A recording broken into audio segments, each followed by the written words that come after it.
तो हमने barrier penetration की चर्चा पिछले क्लास में की थी। अगर पार्टिकल इस तरह के पोटेंशियल में है जिसमें x बराबर 0 तक कोई पोटेंशियल नहीं है, 0 है, x बराबर l के आगे भी कोई पोटेंशियल नहीं है, 0 है, लेकिन 0 से l के बीच में एक बड़ा सा पोटेंशियल है और पार्टिकल की एनर्जी इससे कम है, तब वैसी हालत में हमने देखा कि सारे जब आप ये इक्वेशंस लिखते हैं और मैचिंग कराते हैं स्लोप की और वेव फंक्शंस की, तो दाहिने साइड में यानी x बराबर l के बाहर भी पार्टिकल्स के मिलने की ठीक ठाक संभावनाएं रहती हैं और वो डिके भी नहीं करती है, तो एक फ्री पार्टिकल की तरह वो आगे बढ़ता रहता है। अर्थात अगर हमने एक बीम यहाँ से भेजी है तो वो बीम के कुछ पार्टिकल्स तो यहाँ रिफ्लेक्ट करते हैं और कुछ पार्टिकल्स यहाँ से आगे भी ट्रांसमिट हो जाते हैं। तो ये जो रीजन है क्लासिकली फॉरबिडन रीजन। अगर हम क्लासिकली सोचें तो पार्टिकल जिस समय में x बराबर 0 से चल के x बराबर l तक पहुँच रहा होगा, जिसके बाद वो इधर निकलेगा, उतनी दूर के लिए, उतने समय के लिए अगर हम क्लासिकली सोचते हैं तो हम पाते हैं कि नहीं ऐसे तो हो ही नहीं सकता, क्योंकि उतने टाइम के लिए टोटल एनर्जी कम है, पोटेंशियल एनर्जी ज़्यादा है, काइनेटिक एनर्जी नेगेटिव है, तो ये तो होएगा ही नहीं कभी, इधर तो पार्टिकल्स आएंगे ही नहीं कभी। लेकिन ऐसा नहीं है, हमारे क्वांटम मैकेनिक्स के नियमों के अनुसार ये पार्टिकल्स इधर निकल करके आ सकते हैं, और कितने आ सकते हैं उसके लिए हम लोग ये कर सकते हैं, इस तरह का कितने रिफ्लेक्ट करेंगे, कौन सा फ्रैक्शन, उसके लिए J2/J1 कर सकते हैं। J2 इसके करस्पॉन्डिंग प्रोबेबिलिटी करंट डेंसिटी है, J1 इस इंसिडेंट बीम के करस्पॉन्डिंग प्रोबेबिलिटी करंट डेंसिटी है, और J3 अगर हम ले लें ये वाला जो कि इस साइड का है, तो हम कितने पार्टिकल्स ट्रांसमिट हो गए उसका फ्रैक्शन हमें यहाँ से मिल सकता है J3/J1।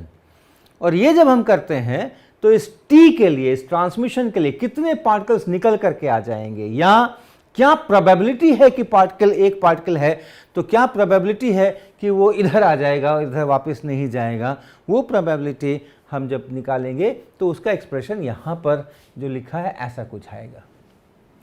एनर्जी, जितनी एनर्जी है उस पार्टिकल की, V0 जो बैरियर की हाइट है 0 से, V0 माइनस ई यानी कि एनर्जी जो है और बैरियर उसके बीच कितना हाइट का डिफरेंस है, और फिर इसी तरीके से ये आप देख रहे हैं साइन हाइपरबोलिक, ये एक फंक्शन है साइन हाइपरबोलिक, और वो इस प्रकार का फंक्शन होता है साइन हाइपरबोलिक ऑफ x यानी e पे पावर x और माइनस e पे पावर -x/2। इस फंक्शन को हम लोग साइन हाइपरबोलिक x कहते हैं। साइन में और साइन हाइपरबोलिक में फ़र्क है, जो साइन x होता है वो e पे पावर ix माइनस e पे पावर -ix/2 i, ऐसा ये साइन x होता है, और ये साइन hx बोलते हैं, साइन हाइपरबोलिक x ऐसा इसको बोलते हैं।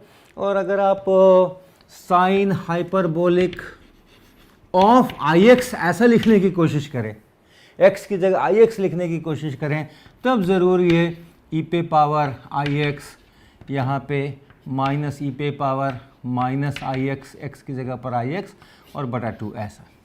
और अगर आपने इसको यहाँ पे i से भी भाग लगा दिया तो ये है साइन x। तो ये इसका आपस का थोड़ा इस प्रकार का रिलेशन आप सोच सकते हैं।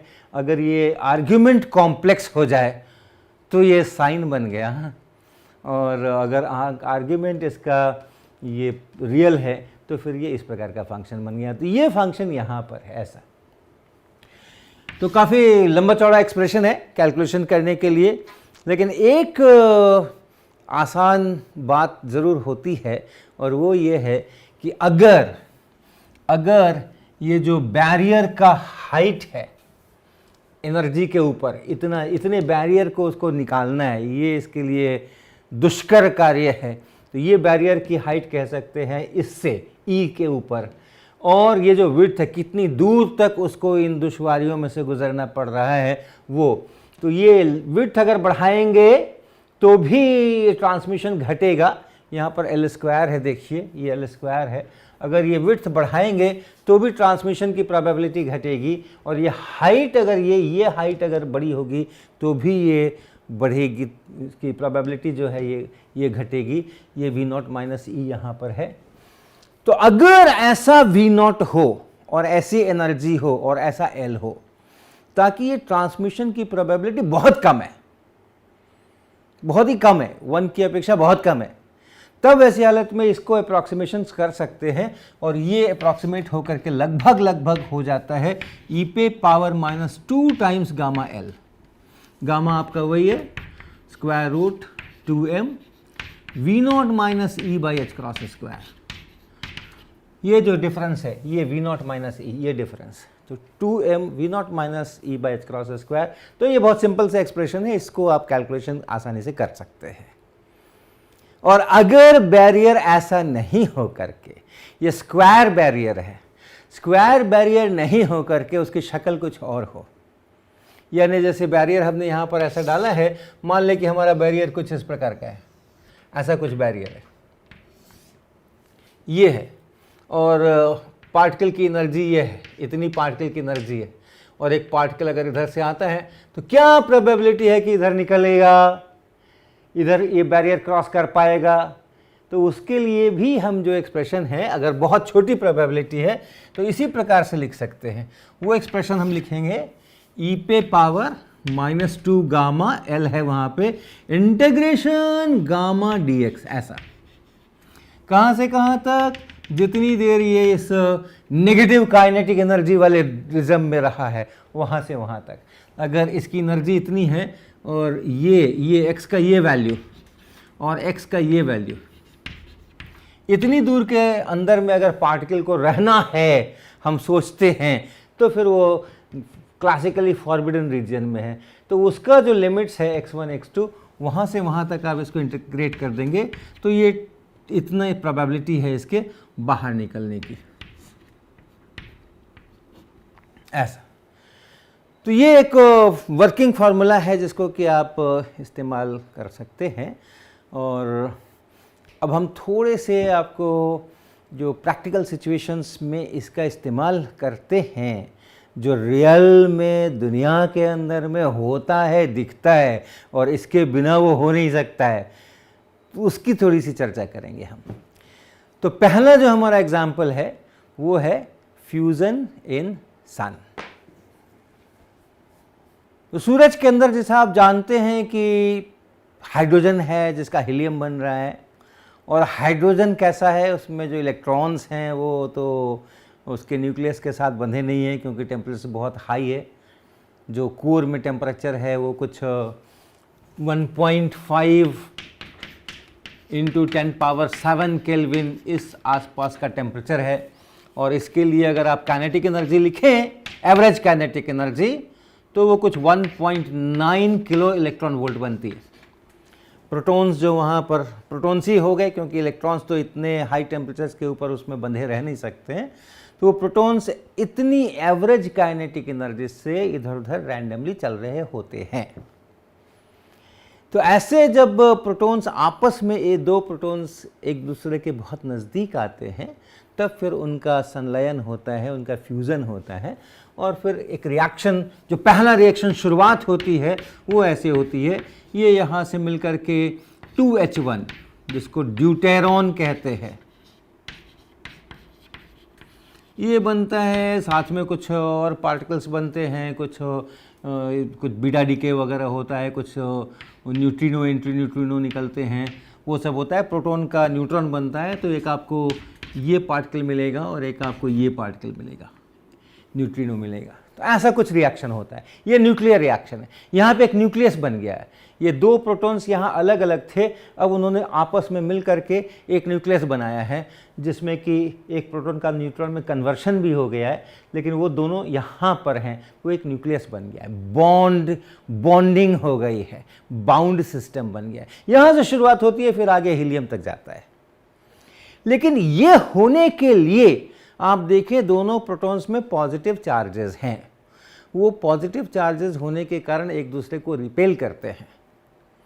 तो अगर आप पोटेंशियल एनर्जी उनके बारे में सोचें, दो प्रोटॉन्स हैं, एक यहाँ और एक यहाँ, मान लीजिए एक इधर को चल रहा होगा, एक इधर को चल रहा होगा, और मोस्ट फेवरेबल केस एक दूसरे की तरफ चल रहे हैं, और ये डिस्टेंस इनके बीच का r है। तो जो कूलम्ब पोटेंशियल एनर्जी है VR, कूलम्ब पोटेंशियल एनर्जी, वो होगी इसका चार्ज इंटू इसका charge Q1 Q2 by 4πε0 into R. अगर आप इसको प्लॉट करें आर इधर, तो ये 1/r की वैरायटी है, यानी इस तरह का प्लॉट इसका आएगा, ऐसा कुछ प्लॉट इसका आएगा। लेकिन अगर ये डिस्टेंस बहुत कम हो जाए, जिसको हम न्यूक्लियर रेंज कहते हैं, जो कुछ 2, 3, 4 फेम्टोमीटर तक उसका रेंज कहा जा सकता है, उतने नज़दीक अगर आ जाएं, तो इस कूलम्ब रिपल्शन के साथ साथ एक न्यूक्लियर अट्रैक्शन भी शुरू होता है, जो कि बहुत स्ट्रॉन्ग होता है कूलम्ब से, और इसलिए उसकी पोटेंशियल एनर्जी अगर हम लिखेंगे तो वो अट्रैक्शन वाली पोटेंशियल एनर्जी होगी, ये रिपल्शन वाली है, तो वो एक नीचे नेगेटिव साइड में आप उसको ले जाकर लिख सकते हैं। यानी अगर आप ये मान लीजिए यहाँ तक में सोचिए कि न्यूक्लियर फोर्स इफेक्टिव हैं, इसके बाद से न्यूक्लियर फोर्स इफेक्टिव नहीं है, तो जो पोटेंशियल है हमारा, ये इसके बाहर तो यही रहेगा, इसके बाहर तो यही रहेगा, लेकिन इस रेंज के अंदर में ये कूलम्ब से बहुत ज़्यादा तगड़ा वो अट्रैक्शन है, तो इसलिए ये पोर्शन यहाँ से ऐसा नहीं हो करके और एक नीचे की तरफ ऐसा कुछ ऐसा कुछ ऐसा कुछ इस प्रकार का कुछ पोटेंशियल इसका बनेगा। ये अट्रैक्शन का रीजन है। तो अगर पार्टिकल्स आते आते उनके बीच की दूरी घटते घटते यहाँ पहुँच जाए, तब फिर वो अट्रैक्शन शुरू होगा और तब फिर ये रिएक्शन होगा, ऐसा हम सोच सकते हैं। तो ज़रा कोशिश करें कि अगर ये आपस में बहुत दूर दूर हैं, यहाँ कहीं पर हैं, और कुछ उनकी एनर्जी है, कुछ उनकी एनर्जी है, और कितनी एनर्जी है, तो 1.9 किलो इलेक्ट्रॉन वोल्ट एक पार्टिकल की है, दोनों को मिला करके सोच लीजिए 3.8 keV इतनी इसकी एनर्जी हो गई। तो ये 3.8 keV अगर एवरेज वाले पर बात करते हैं, तो ये कुछ 4 MeV टाइप इसकी एनर्जी है। और ये कितना है, ये ऊंचाई कितनी है, तो ये हम लोग निकाल सकते हैं। ये मान लीजिए कि इसको R को आप कितना ले लें, ये जो चीज़ है ये होती है 1.44 EV/nm। और अगर आपने इस R को ले लिया मान लीजिए 3.6 फेम्टोमीटर, ऐसा ले लिया इसको। 3.6 क्यों ले रहा हूँ मैं, ताकि ये आसानी से यहाँ से कट के 4 हो जाए और कोई 0.4 हो जाए, और कोई बड़ी बात नहीं है, क्योंकि रेंज इसी प्रकार के होते हैं, 3 फेम्टोमीटर 4 फेम्टोमीटर ऐसे ही कुछ रेंज न्यूक्लियर के होते हैं, जिसके बाद न्यूक्लियर फोर्स इफेक्टिव होता है।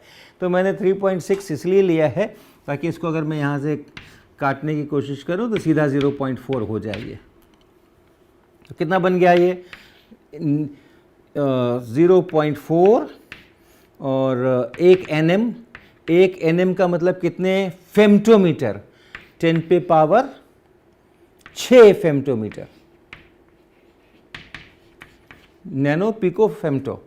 तो ये और दैट्स इट, और बटा FM, तो ये कट गया इससे।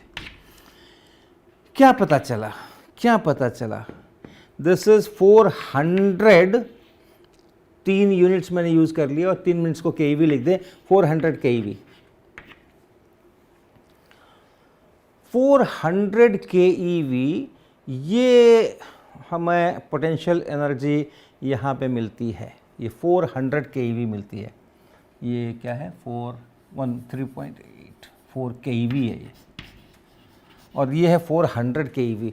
मुझको इसको बहुत ऊपर ले जाने की ज़रूरत है, मुझे इसे बहुत ऊपर ले जाने की ज़रूरत है, ऐसा। ये 400 keV, ये इसका बैरियर का हाइट है, ये 400 keV। अगर हम 3.6 फेम्टोमीटर पर देखते हैं तो, क्योंकि इसके आगे न्यूक्लियर फोर्स तो इफेक्टिव नहीं है, केवल कूलम्ब फोर्स है, उसके कारण से जो पोटेंशियल एनर्जी है वो 400 keV निकल के आ रही है। और प्रोटॉन्स की एनर्जी है कितनी, दोनों प्रोटॉन्स मिला करके एक सिस्टम मान लें, उसकी एनर्जी है कितनी, काइनेटिक एनर्जी है कितनी, 3.8 keV।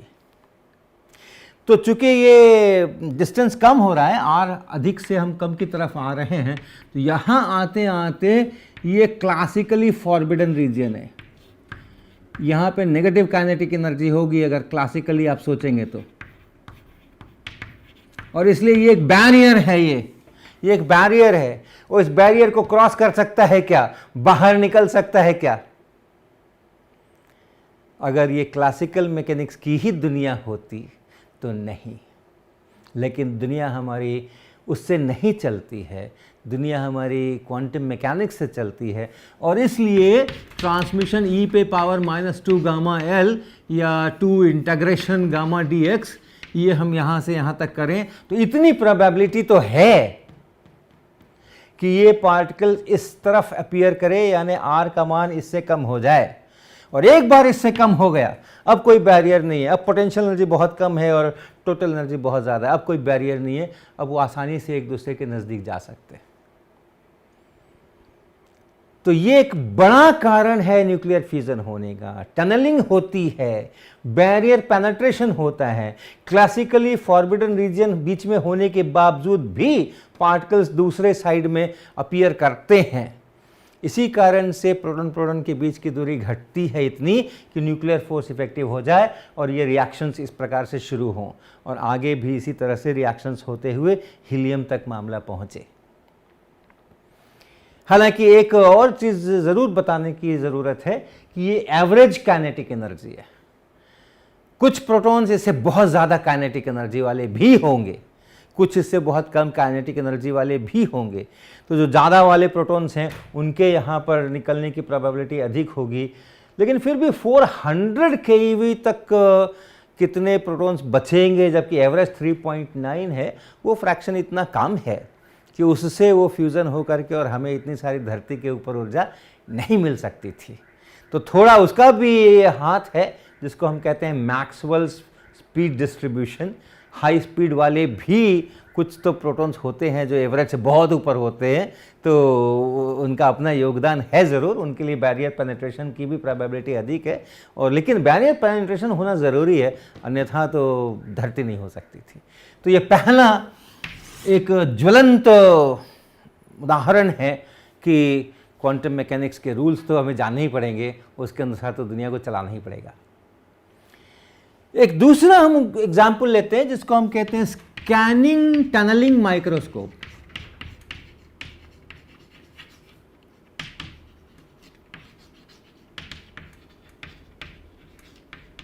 STM।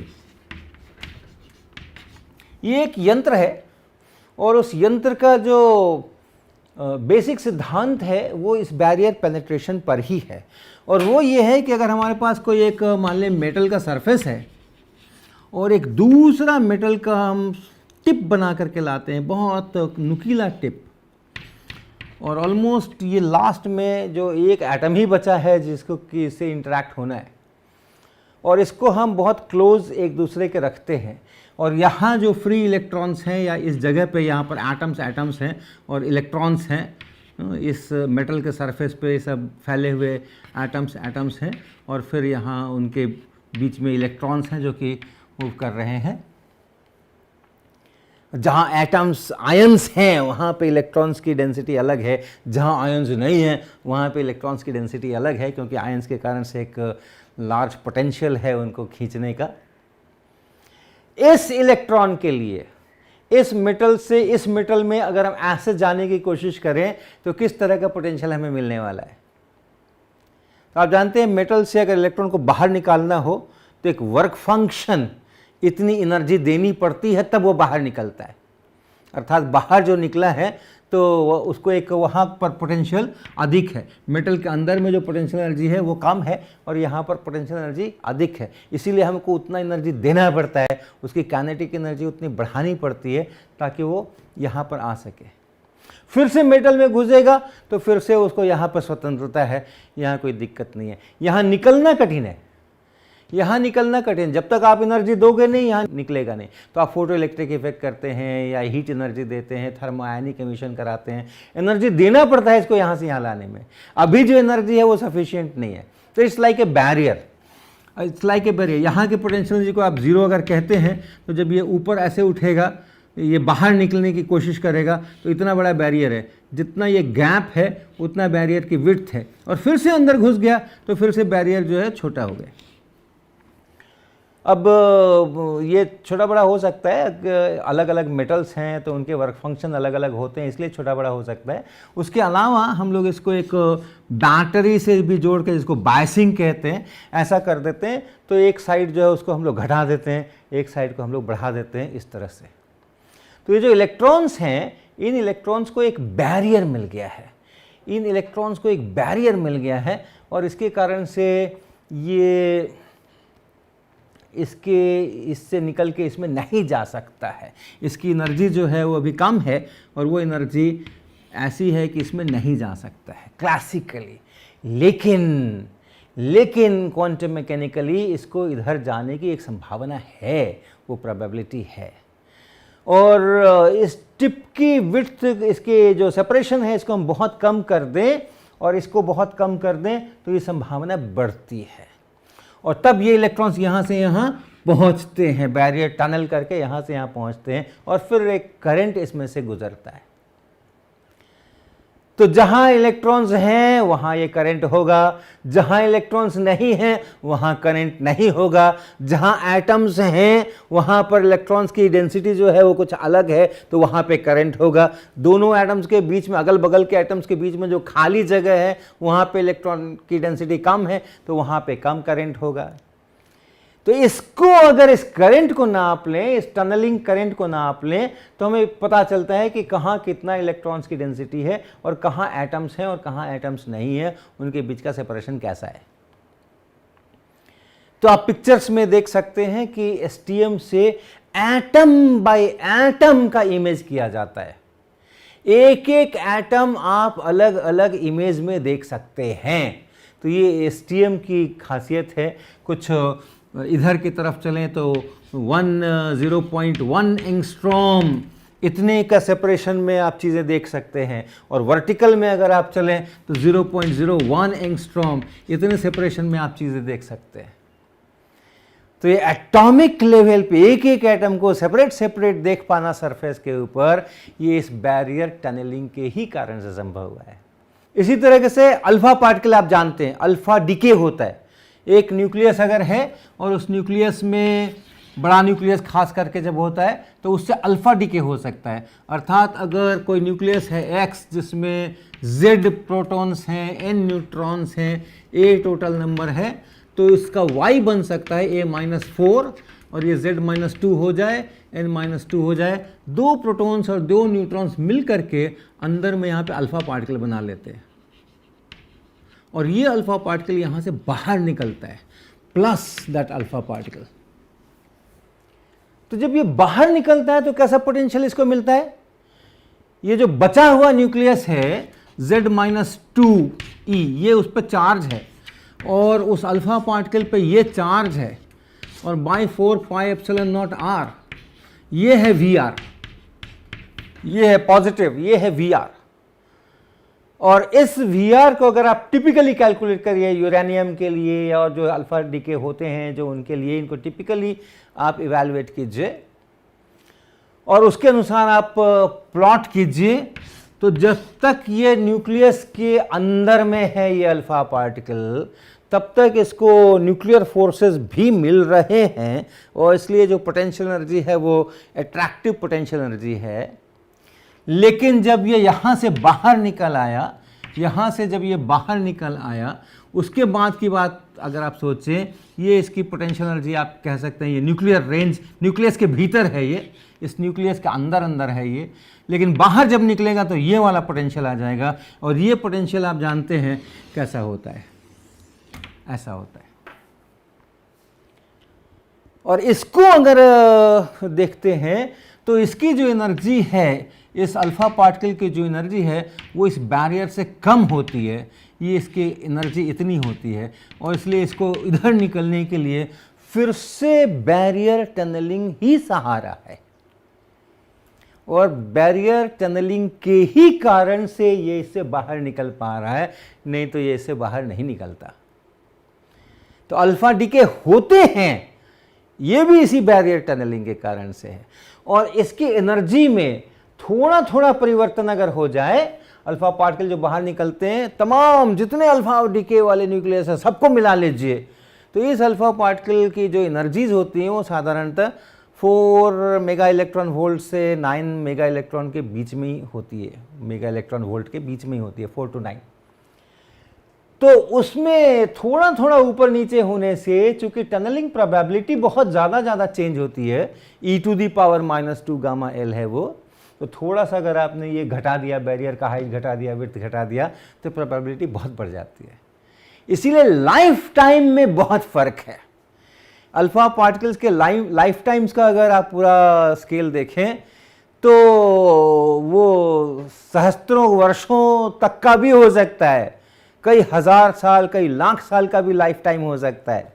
यानी बैरियर टनलिंग की प्रोबेबिलिटी वहाँ बहुत कम है, अल्फा पार्टिकल का निकलना बहुत मुश्किल है।